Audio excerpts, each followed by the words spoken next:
കേരളത്തിലെ ജനങ്ങൾ നല്ല രാഷ്ട്രീയ പ്രബുദ്ധതയുള്ളവരാണ്. ഏക സിവിൽ കോഡിനെ കുറിച്ചൊക്കെ അനിൽകുമാർ പറയുന്നുണ്ടായിരുന്നു. ഏക സിവിൽ കോഡ് ഉൾപ്പെടെയുള്ള ഹിന്ദുത്വവാദം നടപ്പാക്കാൻ ശ്രമിച്ച CPM ആണ് പിൽക്കാലത്തുണ്ടായിരുന്നത്. EMSന്റെ യൂണിഫോം സിവിൽ കോഡിനെ സംബന്ധിച്ചുള്ള നിലപാട് ഉൾപ്പെടെ നമ്മൾ പലതവണ ചർച്ച ചെയ്തിട്ടുള്ളതാണ്. ഞാൻ അതിനകത്തേക്ക് കടക്കുന്നില്ല. പൗരത്വ ഭേദഗതി നിയമത്തിനെതിരെ സമരം ചെയ്ത CPM ഉൾപ്പെടെയുള്ള കോൺഗ്രസ് ഉൾപ്പെടെയുള്ള ആൾക്കാരുടെ കേസുകൾ പോലും എഴുതിത്തള്ളാൻ മടിച്ച, നിരവധി റിമൈൻഡറുകൾ കൊടുത്തിട്ടും അവരുടെ ശ്രദ്ധയിൽപ്പെടുത്തിയിട്ടും മടിച്ച ഒരു ഗവൺമെൻറ്റാണ്. പലപ്പോഴും തമിഴ്നാട്ടേക്ക് നോക്കിയിട്ട് സ്റ്റാലിൻ്റെ പിന്തുണയാണല്ലോ ഇവർ പറയുന്നത്. ആ സ്റ്റാലിൻ കൃത്യമായിട്ട് അതെല്ലാം എഴുതിത്തള്ളി. പക്ഷെ കേരളത്തിൽ അത് എഴുതിത്തള്ളാതിരുന്ന BJPയുടെ വക്താവാണ് പിണറായി വിജയൻ. ഞാൻ അതിലേക്ക് അധികം കടക്കുന്നില്ല. പൗരത്വ ഭേദഗതി നിയമത്തിനെതിരായിട്ടുള്ള കോൺഗ്രസിന്റെ നിലപാട് സുവ്യക്തവും അത് ഏറ്റവും ഉച്ചത്തിൽ പറഞ്ഞിട്ടുള്ളതാണ്. ഈ തെരഞ്ഞെടുപ്പ് ഏറ്റവും നിർണായകമായ ഒരു തെരഞ്ഞെടുപ്പാണ്. ഈ തെരഞ്ഞെടുപ്പിലെ ഏറ്റവും പ്രധാനപ്പെട്ട ചോദ്യം, മറ്റെന്തിനേക്കാളും ഇന്ന് ഈ തെരഞ്ഞെടുപ്പിലെ ഏറ്റവും പ്രധാനപ്പെട്ട വോട്ടർമാരുടെ മുന്നിലെ ചോദ്യം, ഇനി ഈ രാജ്യത്തൊരു തെരഞ്ഞെടുപ്പ് ഉണ്ടാകുമോ എന്നുള്ളതാണ്. അടുത്ത തെരഞ്ഞെടുപ്പിൽ കൂടി BJP ജയിക്കുന്ന സാഹചര്യം ഉണ്ടായാൽ ഈ ഇന്ത്യ എന്ന ആശയവും ഇന്ത്യ എന്ന ജനാധിപത്യവും തകരുമെന്നതും ഇനി ഒരു തെരഞ്ഞെടുപ്പ് ഉണ്ടാകുമോ എന്നുള്ള വലിയ ചോദ്യം ഈ തെരഞ്ഞെടുപ്പിൽ ജനങ്ങളുടെ മുന്നിലേക്ക് വന്നിരിക്കുന്ന സമയമാണ്. ഒരു ഭരണമാറ്റം ആവശ്യമാണ്. ആ ഭരണമാറ്റത്തിന് ഇന്ന് ഇന്ത്യയിൽ നേരിടുന്ന ഏറ്റവും പ്രധാനപ്പെട്ട പ്രശ്നം സാമ്പത്തിക അസമത്വമാണ്.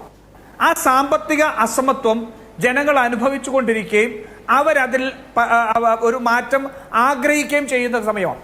നമുക്കറിയാം, ഏതൊരു വിപ്ലവത്തിനും ഒരു സാമ്പത്തിക പരിസരമുണ്ട്.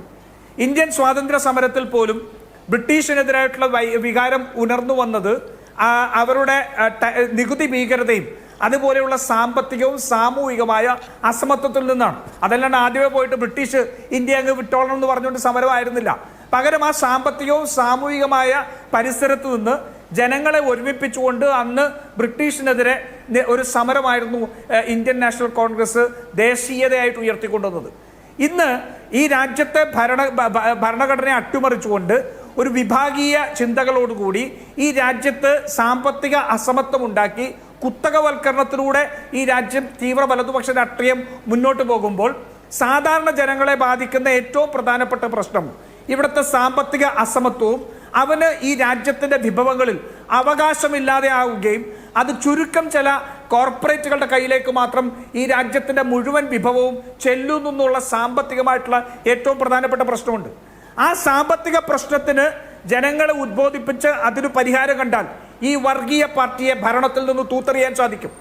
ആ ഭരണം അപ്പോൾ വിഭജിക്കുന്ന രാഷ്ട്രീയം, ആ വിഭജന രാഷ്ട്രീയത്തിന് ഏറ്റവും വലിയ മറുപടി അവിടുത്തെ രാഷ്ട്രീയ ധ്രുവീകരണവും ആ സാധാരണക്കാരായ ജനങ്ങളുടെ സാമ്പത്തിക അസമത്വത്തിൽ നിന്ന് അവരുടെ പട്ടിണിയാവുന്ന ഈ എന്തു വർഗീയത പറഞ്ഞാലും തങ്ങളുടെ തീന്മേശയിലേക്ക് ഭക്ഷണം എത്തുന്നില്ല എന്നുള്ള സാധാരണക്കാരൻ്റെ ഏറ്റവും പ്രധാനപ്പെട്ട പ്രശ്നമാണ്. അതുകൊണ്ടാണ് ഈ തെരഞ്ഞെടുപ്പിന് മുൻപായിട്ട് 6600 കിലോമീറ്റർ യാത്ര ചെയ്ത് രാഹുൽ ഗാന്ധി ഭാരത് ജോഡോ ന്യായ് യാത്ര എന്ന് പറഞ്ഞത്. ആ യാത്രയിൽ നമ്മൾ ഉന്നയിച്ച വിഷയം മുഴുവൻ സാമൂഹിക നീതിയും സാമ്പത്തിക നീതിയാണ്.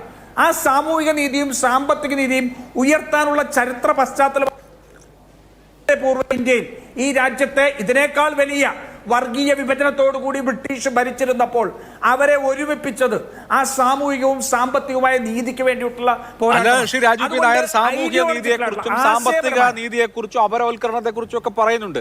പക്ഷെ വളരെ സ്പെസിഫിക് ആയി ഇലക്ഷന് തൊട്ട് മുമ്പ്, ഒരാഴ്ച മുൻപ് പൗരത്വ ഭേദഗതിക്ക് ചട്ടങ്ങൾ ഇറങ്ങിയതിനെ കുറിച്ച് വളരെ സ്പെസിഫിക് ആയി ആ കാര്യത്തിൽ രാഹുൽ ഗാന്ധിയും കോൺഗ്രസും പ്രതികരിക്കുന്നില്ല എന്നുള്ളതാണ് CPMന്റെ ചാർജ്. അല്ല, അതിന് പ്രതികരണവും അതിന് നിയമപരമായ പോരാട്ടവും കോൺഗ്രസ് നടത്തുന്നുണ്ടല്ലോ. കോൺഗ്രസ് ഇന്ന് ആ ചട്ടം നികുതി രൂപീകരിച്ചു കഴിഞ്ഞപ്പോൾ നമുക്ക് തുറന്നു തന്നിരുന്ന പോരാട്ടത്തിന്റെ മാർഗമേതാ? അത് നിയമപരമായ പോരാട്ടമാണ്. ആ നിയമപരമായ പോരാട്ടത്തിന് കോൺഗ്രസ് ഉൾപ്പെടെ നേതൃത്വം കൊടുക്കുന്നുണ്ട്. ആ നിയമപരമായ, ഞാൻ പറഞ്ഞല്ലോ, ഒരു തെരഞ്ഞെടുപ്പിന് മുമ്പിൽ നിൽക്കുമ്പോൾ ജനങ്ങൾ അവരുടെ ജനവിധി എടുത്തുമ്പോൾ BJP ഇട്ടുകൊടുക്കുന്ന വടിയിലേക്ക് ചെന്തു പിടിക്കുക എന്നുള്ളതല്ല തന്ത്രം. CPM അത് ചെയ്യുന്നതിൽ കാര്യമുണ്ട്. കാരണം CPM കേരളത്തിൽ മാത്രമുള്ള ഒരു പാർട്ടി. CPM ഉദ്ദേശിക്കുന്നത് അതൊരു വർഗീയ ധ്രുവീകരണത്തിന് കാരണമാക്കാനും അതുവഴി തങ്ങളാണ് ന്യൂനപക്ഷങ്ങളുടെ രക്ഷകർ എന്ന് പറയാൻ ശ്രമിക്കുകയാണ് ചെയ്തത്. പക്ഷെ ഇവര് ആ ന്യൂനപക്ഷത്തിനും RSSനെതിരെയും പോരാടാൻ ആർജവമില്ലാത്തവരാണെന്നും ഇവരെ കൊണ്ട് അതിന് സാധിക്കുകയില്ലെന്നും 2019 തെരഞ്ഞെടുപ്പിലൂടെ ജനങ്ങൾ കാണിച്ചു കൊടുത്തു. അതുകൊണ്ടാണ് ഒരു സീറ്റിലേക്ക് ഒതുക്കിയത്.